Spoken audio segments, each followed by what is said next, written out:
ओम शांति। दिनांक 31 दिसंबर 2024। बाप दादा के साकार मधुर महावाक्य। मीठे बच्चे, बाप जो रोज रोज पढ़ाती हैं, यह पढ़ाई कभी मिस नहीं करनी। इस पढ़ाई से ही अंदर का संशय दूर होता है। प्रश्न: बाप के दिल को जीतने की युक्ति क्या है? उत्तर: बाप के दिल को जीतना है तो जब तक संगम युग है तब तक बाप से कुछ भी छिपाओ नहीं। अपने कैरेक्टर्स पर पूरा पूरा ध्यान दो। अगर कोई पाप कर्म हो जाता है तो अविनाशी सर्जन को सुनाओ तो हल्के हो जाएंगे। बाप जो शिक्षा देते हैं यही उनकी दया, कृपा व आशीर्वाद है। तो बाप से दया व कृपा मांगने की बजाय स्वयं पर कृपा करो। ऐसा पुरुषार्थ कर बाप के दिल को जीत लो। ओम शांति। अभी रूहानी बच्चे यह तो जानते हैं कि नई दुनिया में सुख है, पुरानी दुनिया में दुख है। दुख में सभी दुख में आ जाते हैं और सुख में सभी सुख में आ जाते हैं। सुख की दुनिया में दुख का नाम निशान नहीं, फिर जहां दुख है वहां सुख का नाम निशान नहीं। जहां पाप है वहां पुण्य का नाम निशान नहीं। जहां पुण्य है वहां पाप का नाम निशान नहीं। वह कौन सी जगह है? एक है सतयुग, दूसरा है कलयुग। यह तो बच्चों की बुद्धि में जरूर होगा ही। अभी दुख का समय पूरा होता है और सतयुग के लिए तैयारी हो रही है। हम अभी इस पतित छीछी दुनिया से उस पार सतयुग अर्थात राम राज्य में जा रही हैं। नई दुनिया में है सुख, पुरानी दुनिया में है दुख। ऐसा नहीं जो सुख देता है वही दुख देता है, नहीं। सुख बाप देते हैं, दुख माया रावण देता है। उस दुश्मन की एफिजी हर वर्ष जलाती है। दुख देने वाले को हमेशा जलाया जाता है।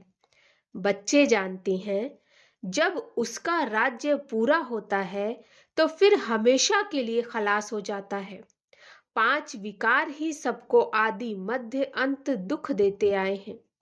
तुम यहाँ बैठे हो तो भी तुम्हारी बुद्धि में यही रहे कि हम बाबा के पास आए हैं, जाएं। रावण को तो तुम बाप नहीं कहेंगे। कब सुना है रावण को परमपिता परमात्मा कोई कहते हो? कभी भी नहीं। कई समझते हैं लंका में रावण था। बाप कहते हैं यह सारी दुनिया ही लंका है। कहते हैं वास्को डिगामा ने चक्र लगाया स्टीमर व बोट के द्वारा। जिस समय उसने चक्र लगाया उस समय एरोप्लेन आदि नहीं थे। ट्रेन भी स्टीम पर चलती थी। बिजली अलग चीज है। अब बाप कहते हैं दुनिया तो एक ही है, नई से पुरानी, पुरानी से नई बनती है। ऐसे नहीं कहना होता कि स्थापना पालना विनाश, नहीं। पहले स्थापना फिर विनाश, बाद में पालना, यह राइट अक्षर है। बाद में रावण की पालना शुरू होती है। वह झूठी विकारी पतित बनने की पालना है जिससे सब दुखी होते हैं। बाप तो कभी किसको दुख नहीं देते। यहाँ तो तमो प्रधान बनने के कारण बाप को ही सर्वव्यापी कह देते हैं। देखो क्या बन पड़े हैं। यह तो तुम बच्चों को चलते फिरते बुद्धि में रखना चाहिए।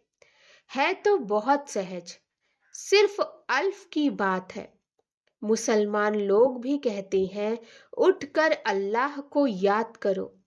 खुद भी सवेरे उठते हैं। वह कहते हैं अल्लाह व खुदा को याद करो। तुम कहेंगे बाप को याद करो। बाबा अक्षर बहुत मीठा है। अल्लाह कहने से वर्षा याद नहीं आएगा, बाबा कहने से वर्षा याद आ जाएगा। मुसलमान लोग बाप नहीं कहते, वह फिर अल्लाह मियाँ कहते हैं। मियाँ बीबी, यह सभी अक्षर भारत में है। परम पिता परमात्मा कहने से ही शिवलिंग याद आ जाएगा। यूरोप वासी लोग गॉड फादर कहते हैं। भारत में तो पत्थर भित्तर को भी भगवान समझ लेते हैं। शिवलिंग भी पत्थर का होता है। समझते हैं इस पत्थर में भगवान बैठा है। भगवान को याद करेंगे तो पत्थर ही सामने आ जाता है। पत्थर को भगवान समझ पूजते हैं। पत्थर कहाँ से आता है? पहाड़ों के झरनों से गिरते गिरते गोल चिकना बन जाता है। फिर कैसे नेचुरल निशान भी बन जाते हैं। देवी देवताओं की मूर्ति ऐसी नहीं होती। पत्थर काट काट कर कान, मुंह, नाक, आंख आदि आदि कितना सुंदर बनाते हैं।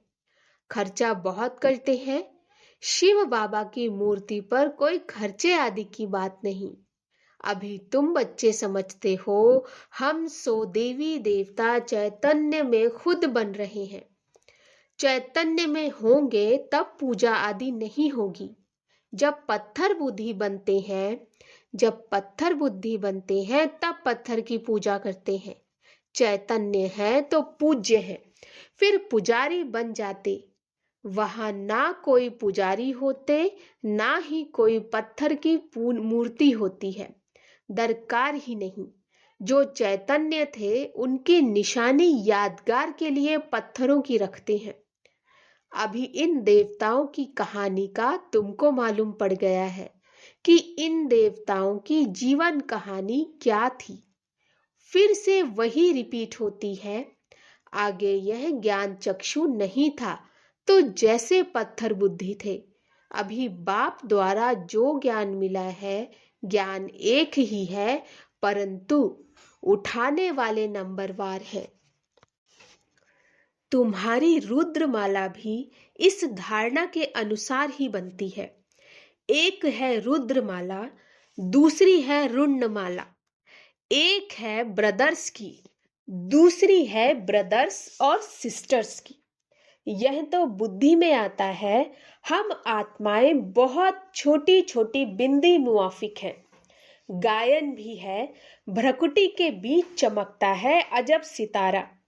अभी तुम समझते हो हम आत्मा चैतन्य है, एक छोटे सितारे मिसल हैं।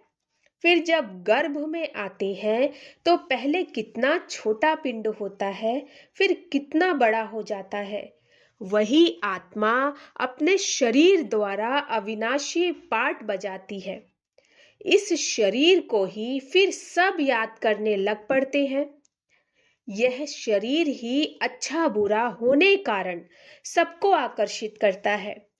सतयुग में ऐसे नहीं कहेंगे कि आत्म अभिमानी बनो, अपने को आत्मा समझो। यह ज्ञान तुम्हें अभी ही मिलता है, क्योंकि तुम जानते हो अभी आत्मा पतित बन पड़ी है। पतित होने कारण जो काम करती है वह सभी उल्टा हो जाता है। बाप उल्टा काम कराते, माया उल्टा काम कराती है। सबसे उल्टा काम है बाप को सर्वव्यापी कहना। आत्मा जो पाठ बजाती है वह अविनाशी है। उनको जलाया नहीं जाता, उनकी तो पूजा होती है। शरीर को जलाया जाता है। आत्मा जब शरीर छोड़ती है तो शरीर को जलाते। आत्मा दूसरे शरीर में प्रवेश कर जाती है। आत्मा बिगर शरीर को 2-4 दिन भी नहीं रख सकते हैं। कई तो फिर शरीर में दवाइयां आदि लगाकर रख भी लेते हैं, परंतु फायदा क्या? क्रिश्चियन का एक सेंट जेवियर है, कहते हैं उसका शरीर अभी भी रखा हुआ है। उनका भी जैसे मंदिर बना हुआ है। किसको दिखाते नहीं, सिर्फ उनके पांव दिखाते हैं। कहते हैं कोई पांव छू लेता है तो बीमार नहीं होता। पांव छूने से बीमारी से हल्के हो जाते हैं तो समझते हैं उनकी कृपा। बाप कहते हैं भावना का भाड़ा मिल जाता है। निश्चय बुद्धि होने से कुछ फायदा होता है। बाकी ऐसे हो तो ढेर के ढेर वहां जाए, मेला लग जाए। बाप भी यहाँ आते हैं, फिर भी इतना ढेर नहीं होते। ढेर होने की जगह भी नहीं है। जब ढेर होने का समय आता है तो विनाश हो जाता है। यह भी ड्रामा बना हुआ है। इसका आदि व अंत नहीं है। हाँ, झाड़ की जड़ जड़ी भूत अवस्था होती है, अर्थात तमो प्रधान बन जाता है, तब यह झाड़ चेंज होता है। कितना यह बेहद का बड़ा झाड़ है। पहले वह आएंगे जिनको पहले नंबर में जाना है। नंबर वार आएंगे ना। सभी सूर्यवंशी तो इकट्ठे नहीं आएंगे। चंद्रवंशी भी सभी इकट्ठे नहीं आते। नंबर वार माला अनुसार ही आएंगे। पाटधारी सभी इकट्ठे कैसे आएंगे? खेल ही बिगड़ जाए। यह खेल बड़ा एक्यूरेट बना हुआ है। इसमें कोई चेंज हो नहीं सकती। मीठे मीठे बच्चे, जब यहाँ बैठते हो तो बुद्धि में यही याद रखना चाहिए। और सत्संगों में तो और बातें बुद्धि में आती। यह तो एक ही पढ़ाई है जिससे तुम्हारी कमाई होती है। उन शास्त्रों आदि को पढ़ने से कमाई नहीं होती। हाँ, कुछ न कुछ गुण अच्छे होते हैं। ग्रंथ पढ़ने बैठते हैं तो ऐसे नहीं सभी निर्विकारी होते हैं। बाप कहते हैं इस दुनिया में सभी भ्रष्टाचार से पैदा होते हैं। तुम बच्चों से कई पूछते हैं वहां जन्म कैसे होगा? बोलो, वहां तो 5 विकार ही नहीं, योग बल से बच्चे पैदा होते हैं। पहले ही साक्षात्कार होता है कि बच्चा आने वाला है। वहां विकार की बात नहीं। यहाँ तो बच्चों को भी माया गिरा देती है। कोई कोई तो बाप को आकर सुनाते भी हैं। सुनाएंगे नहीं तो 100 गुना दंड पड़ जाएगा। बाप तो सभी बच्चों को कहते हैं कि कोई भी पाप कर्म हो जाता है तो बाप को झट बताना चाहिए। बाप अविनाशी वैद्य है। सर्जन को सुनाने से तुम हल्के हो जाएंगे। जब तक संगम युग है तब तक बाप से कुछ छिपाना नहीं। कोई छिपाते हैं तो बाप के दिल को जीत नहीं सकते। सारा मदार पुरुषार्थ पर है। स्कूल में आएंगे ही नहीं तो कैरेक्टर्स कैसे सुधरेंगे? इस समय सबके कैरेक्टर्स खराब हैं। विकार ही पहले नंबर का खराब कैरेक्टर है।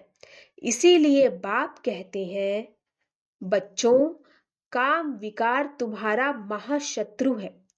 आगे भी यह गीता का ज्ञान सुना था तो यह सभी बातें समझ में नहीं आती थी। अब बाप डायरेक्ट गीता सुनाते हैं। अभी बाप ने तुम बच्चों को दिव्य बुद्धि दी है तो भक्ति का नाम सुनते हंसी आती है कि क्या क्या करते थे। अभी तो बाप शिक्षा देते हैं। इसमें दया, कृपा व आशीर्वाद की बात होती नहीं। खुद पर ही दया, कृपा व आशीर्वाद करनी है। बाप तो हर बच्चे को पुरुषार्थ कराती हैं। कोई तो पुरुषार्थ कर बाप के दिल को जीत लेते। कोई तो पुरुषार्थ करते करते मर भी पड़ते। बाप तो हर बच्चे को एक जैसा ही पढ़ाते हैं। फिर कोई समय ऐसी गुह्य बातें निकलती जो पुराना संशय ही उड़ जाता। फिर खड़े हो जाते हैं। इसीलिए बाबा की पढ़ाई कभी मिस नहीं करनी चाहिए। मुख्य है बाप की याद। दैवी गुण भी धारण करने हैं। कोई कुछ छी छी बोले तो सुना अनसुना कर देना चाहिए। Hear no evil. ऊंच पद पाना है तो मान अपमान, दुख सुख, हार जीत सब सहन जरूर करना है। बाप कितनी युक्तियां बतलाते हैं। फिर भी बच्चे बाप का भी सुना अनसुना कर देते तो वह क्या पद पाएंगे? बाप कहते हैं जब तक अशरीरी नहीं बने तब तक माया की कुछ न कुछ चोट लगती रहेगी। बाप का कहना नहीं मानते तो बाप का डिसरिगार्ड करते हैं। फिर भी बाप कहते हैं बच्चे, सदा जीते जागते रहो और बाप को याद कर ऊंच पद पाओ। बच्चे सदा जीते जागते रहो और बाप को याद कर ऊंच पद पाओ। अच्छा, मीठे मीठे सिके लधे बच्चों प्रति मात पिता बाप दादा का याद प्यार और गुड मॉर्निंग। रूहानी बाप की रूहानी बच्चों को नमस्ते। हम रूहानी बच्चों की रूहानी मात पिता बाप दादा को नमस्ते नमस्ते नमस्ते। गुड मॉर्निंग बाबा। धारणा के लिए मुख्य सार, कोई भी उल्टी सुल्टी बातें करे तो सुना अनसुना कर देना, हियर नो इविल। दुख सुख मान अपमान सब कुछ सहन करना है। दूसरा, बाप जो सुनाते हैं उसे कभी सुना अनसुना कर बाप का डिसरिगार्ड नहीं करना है। माया की चोट से बचने के लिए अशरीरी रहने का अभ्यास जरूर करना है। वरदान, बाप समान रहम दिल बन सबको क्षमा कर स्नेह देने वाले मास्टर दाता भव। बाप समान रहम दिल बन सबको क्षमा का स्नेह देने वाले, क्षमा कर स्नेह देने वाले मास्टर दाता भव। जैसे बाप को रहम दिल मर्सीफुल कहते हैं, ऐसे आप बच्चे भी मास्टर रहम दिल हो। जो रहम दिल है वही कल्याण कर सकते हैं। अकल्याण करने वाले को भी क्षमा कर सकते हैं। वह मास्टर स्नेह के सागर होते हैं। उनके पास स्नेह के बिना और कुछ है ही नहीं। वर्तमान समय संपत्ति से भी ज्यादा स्नेह की आवश्यकता है। इसीलिए मास्टर दाता बन सबको स्नेह देते चलो, कोई भी खाली हाथ न जाए। स्लोगन, तीव्र पुरुषार्थी बनने की चाहना हो तो जहां चाह है वहां राह मिल जाएगी। तीव्र पुरुषार्थी बनने की चाहना हो तो जहां चाह है वहां राह मिल जाएगी। अच्छा, ओम शांति।